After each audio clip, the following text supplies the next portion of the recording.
I enjoy playing games solo, not exclusively, but a lot of time I just want to do my own thing, and I think a lot of other gamers have that same mindset.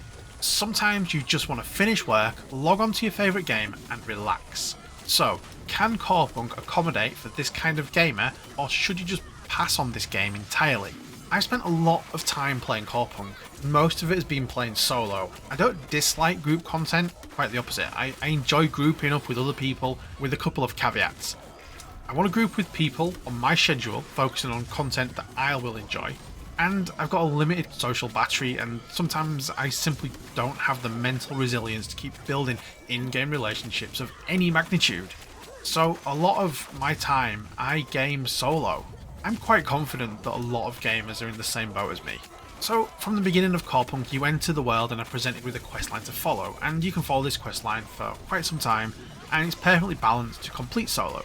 At least to begin with. Over the time, the quests become increasingly difficult, disproportional to your level, and as a result of that, you have to pause questing and grind.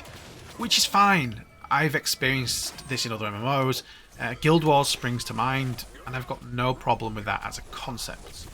So you can get to max level, which is level 20, easy enough as a solo gamer, and the story pretty much ends once you've completed all the stuff Zug asks you to do. After this, the solo quests deteriorate into some lackluster generic quests, but again, that's fine. Being level 20, there's very little to gain from doing the quests. But this is the point that the game completely changes in how you play and what your objectives are. What you're aiming for at endgame is to obtain and upgrade your weapons and artifacts as strong as possible, creating unique builds due to a large bandwidth of possibilities available. Currently, there's 3 tiers of itemization in the game, tiers 1 to 3. And currently it's reasonable to be able to obtain a full set of tier 2 items as a solo player. Spending time gathering will eventually net you a reasonable amount of resources to be able to craft the items that you need, and grinding mob camps will also help you find useful artifacts. To upgrade to tier 3, you're going to need some tier 3 crafting resources, and this is where it gets difficult. In a recent Q&A, the question was asked about whether Corepunk supported the kind of gamer who wants to progress at their own pace as a solo player, or was Corepunk not the game for them? The representative from Artificial Core said that while it was possible to obtain tier 3 without access to boss farming, playing solo will never be as effective as playing in a full group, and that's just the way it is. Now, I'm personally eagerly awaiting the auction house to be brought into the game. I hate trading. It's frustrating to stand there shouting in trade chat, hoping to find someone who's selling what you want, who wants what you have, and for both of you to be happy with the trade ratios. I don't like the interaction with strangers, I don't like having to be in the same place, I don't like having to invite them to the same group to be on the same lair, I don't like having to think to myself, is this a good deal or am I getting scammed? Hate it. And so I don't generally do it. And that's only the start of the problems. I have 3 heroes, all of level 20, all of which I've had to level up a different gathering proficiency to 100% just so I can have a larger potential to obtain tier 3 resources. And I'll tell you right now, it's not an easy task.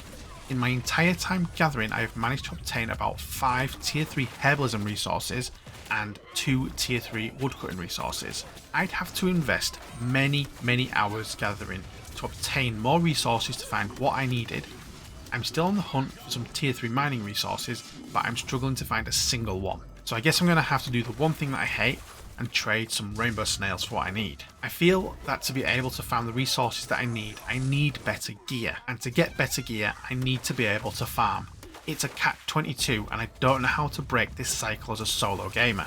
I've been lucky enough to be taken in by a group of much more experienced and knowledgeable players.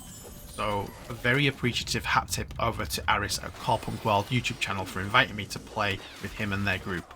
And that's the only way that I've found to be able to break the cycle. So right now this game isn't designed with the solo player in mind. Technically, yes, you can progress as a solo gamer, but games are supposed to be enjoyable however you want to play them. I don't think that endless grind is going to be rewarding enough for the casual solo player. Maybe I'm just playing the game wrong. Maybe I'm just an idiot gamer. Who knows? But if you quite fancy playing this game now after everything has been said, then there is a link in the description. If you buy the game through that link, I will get a few pennies as a reward.